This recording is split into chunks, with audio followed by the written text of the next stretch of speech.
弟兄姊妹平安，今天是2021年的12月15号。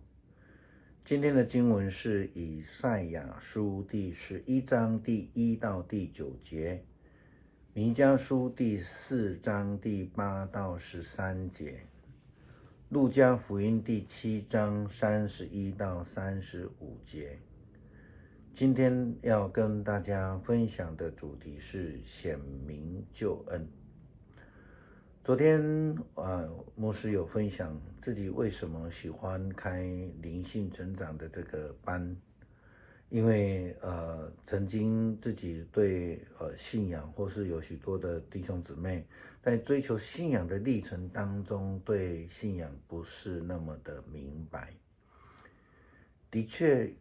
圣经并不是那么的容易明白了解的，因为其中有大部分都是象征的语言，非以文字的表面或是理性可以去了解的。今天的经文，路加福音第7章31到35节，耶稣就这样说道：那么我要拿什么比拟这个世代的人呢？他们究竟像什么呢？耶稣用比拟这个字，其实就是比喻。所以说要了解圣经，就必须要去了解耶稣基督说这个话的背景，也需要运用某个程度的想象力，透过比喻的方式，上帝要显明他的救恩，让相信的人都能够领受救恩。显明救恩是什么意思？英文圣经 NIV 以及这个KJV 的翻译，并不是用英文 salvation 这个字，因为呢，这个圣经的翻译这个字是从希腊文来，然后在 NIV 翻译成wisdom， 在 KJV 它就翻译成justified。这个跟原来的我们看到的中文翻译的救恩不太一样，所以我们可以了解为什么在这个地方上帝显明他的公义跟智慧，那是等于这个上帝的救恩。希腊文的翻译大概有几个不同的类型，有翻译成我创造公义，也有翻译成从什么方面来的防卫或是辩护，也有翻译成无罪释放，然后翻译成我是公义之根等等的这个意思。因此现代中文译本直接就翻译成为救恩，这个是很有意思的了哈。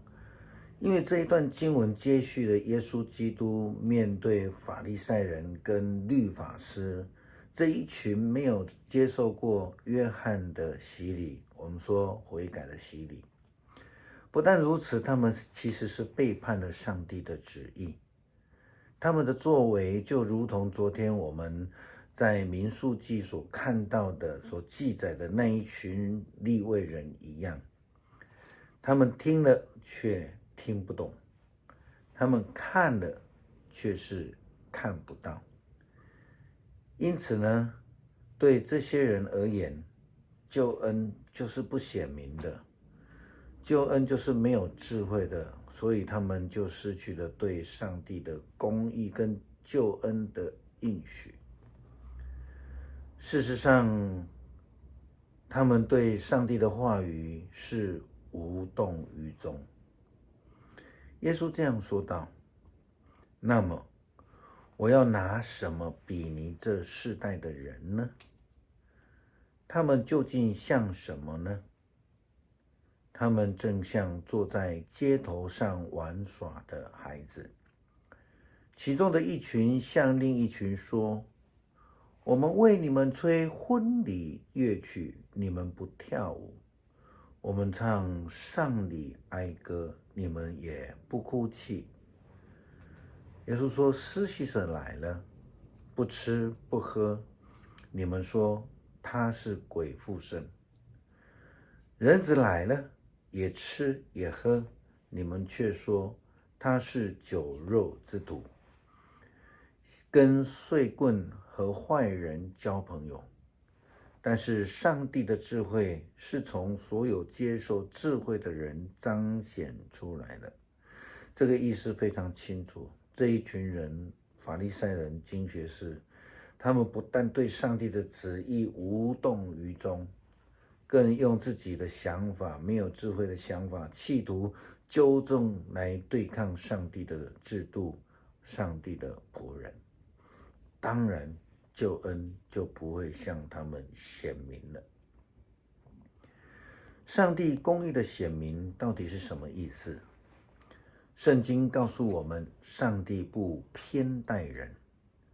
从今天经文弥迦书第4章的经文，我们看到上帝对于背叛他旨意的犹太人非常的严肃。上帝也惩罚他们，让他们被巴比伦所掳去。圣经这样说：耶路撒冷啊，上帝在你那里像牧人照顾他的子民，你将复国再一次成为首都。你为什么大声哀嚎？为什么像产妇辗转阵痛？你没有君王吗？你的参谋都死光了吗？耶路撒冷啊，耶路撒冷人啊，你们要像产妇阵痛，辗转哀嚎，因为你们就要离开这城，去住在荒野。你们一定会被掳到巴比伦去，但在那里，上主要营救你们，从敌人手里把你们救赎出来。许多国家联合起来攻击你，他们说：我们来摧毁耶路撒冷吧，我们来看这城变成废墟。但是他们不知道上主的计划，不晓得上主把他们集合一起是为要惩罚他们，像农夫打谷物一样。然后虽然如此，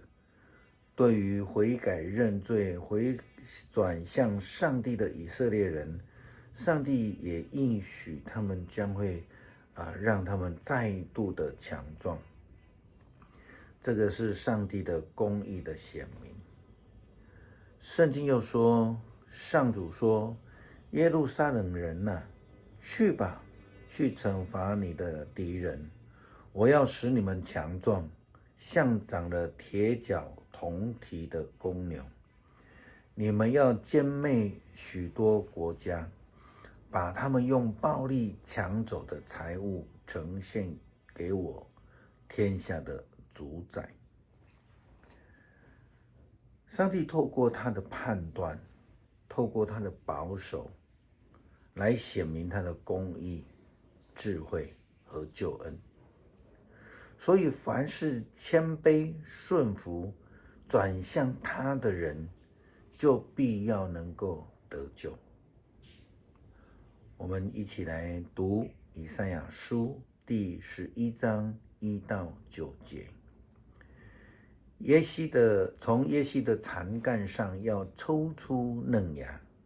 有一位新王要从他的后代兴起，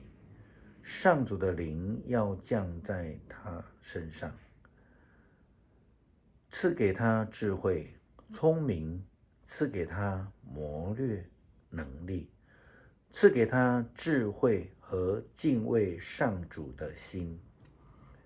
敬畏上主是他的喜乐，他不凭外貌审判，他不靠风闻断案，他要以公道维护穷人，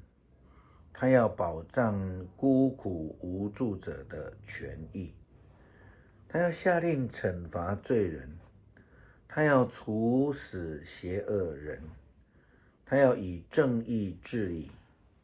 他要以信实施政，豺狼和绵羊将要和平相处，豹子和小羊一起躺卧，小牛和幼狮一起吃奶，小孩子将看管它们，母牛和母熊一起吃喝，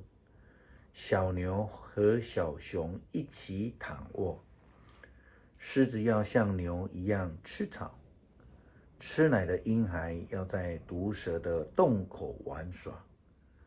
断奶的孩子伸手在毒蛇的穴内也不受伤害。在锡安上帝的圣山上，没有伤害，也没有邪恶，正如海洋充满了水，大地将充满对上主的认识。爱我们的天父，恳求上帝赐给我们智慧，明白你的公义和拯救，帮助我们脱离骄傲背离的心，以谦卑诚实的心来领受上帝的救恩。奉主的名求，阿们。